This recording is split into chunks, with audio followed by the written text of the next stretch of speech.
think, my dear brothers and sisters, that our dawah, brothers, is only to address a few people on the streets and call them to Islam. Our dawah should be the dawah that attacks their system and we replace it with Islam.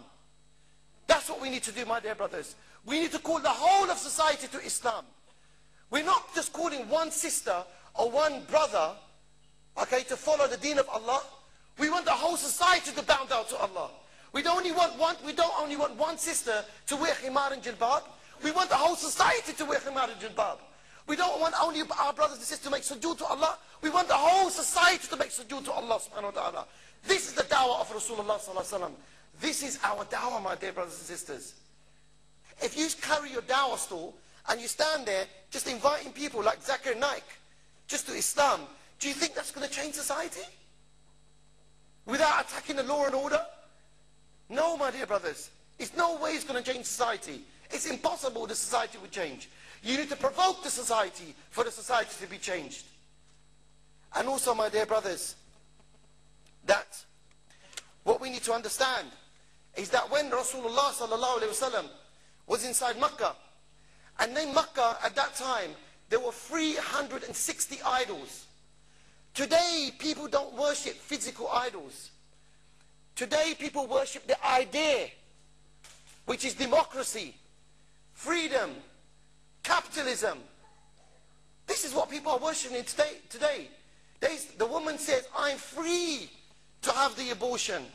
The man says, I'm free to go for sexual promiscuity. You see what I mean? This is the reality of today. And who allows that freedom? Who allows that democracy? Who allows these gods to exist? These false gods to exist? The government, the law and order. They're the ones that allow it. When they said to Rasulullah sallallahu alaihi wasallam, they said to Rasulullah sallallahu alaihi wasallam, why don't you add your God amongst our gods? Just one more, just add it in. He said, no way. He said, do you think I'm going to mix my God with your gods?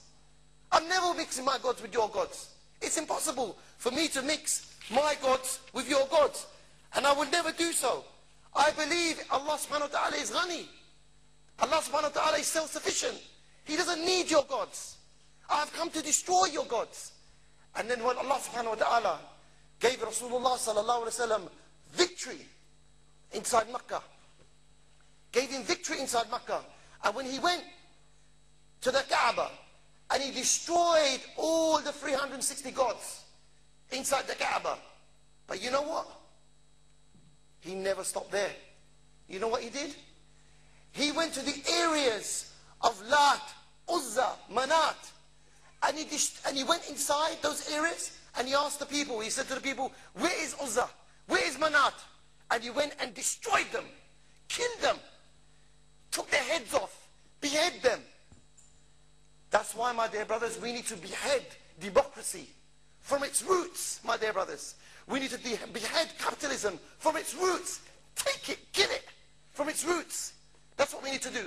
We should hate it so much, my dear brothers, that every day we should attack this system. Every day, just like Rasulullah ﷺ did.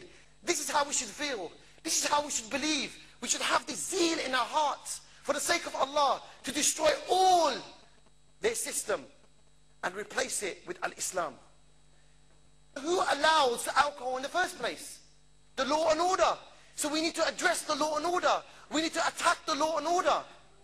A man at the time of Rasulullah, Rasulullah sallallahu sorry, I apologize. Umar bin al-Khattab, at one time he saw some woman and she was dressed inappropriately. And what Rasulullah sallallahu he did, what Umar bin al-Khattab he did, he went up to her and he hit her. Hit her. And he said to her, how dare you walk in the streets of Medina, which belonged to Rasulullah sallallahu alaihi wasallam, dressed the way you dressed. She turned around and said to him, who the hell are you to tell me that dressed like this?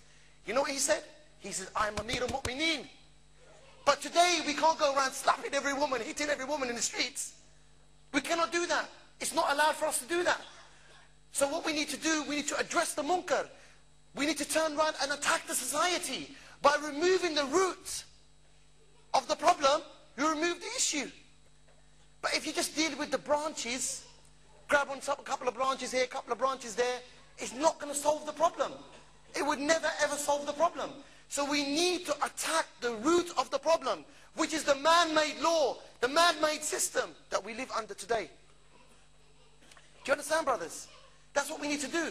We cannot just sit down and turn around and say, brother, what you're doing is haram. Sister, your scarf is completely haram. Big hump on the head. Allah curse it down, subhanallah. You can't do it like this.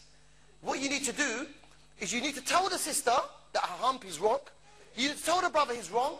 Plus, you need to command good and forbid evil and make the society bow down to Allah subhanahu wa ta'ala.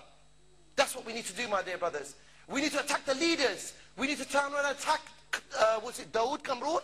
Like I said, which you call Cameron. He calls him Dawood Kamrun. We need to attack him. And we say that your laws are oppressive. We need to deal with those laws and replace it with Islam. فَمَنْ يَكْفِرُ بِالطَّاغُوتِ وَيُؤْمِنْ بِاللَّهِ. So we would destroy his system and replace it with al-Islam. That's what we need to do.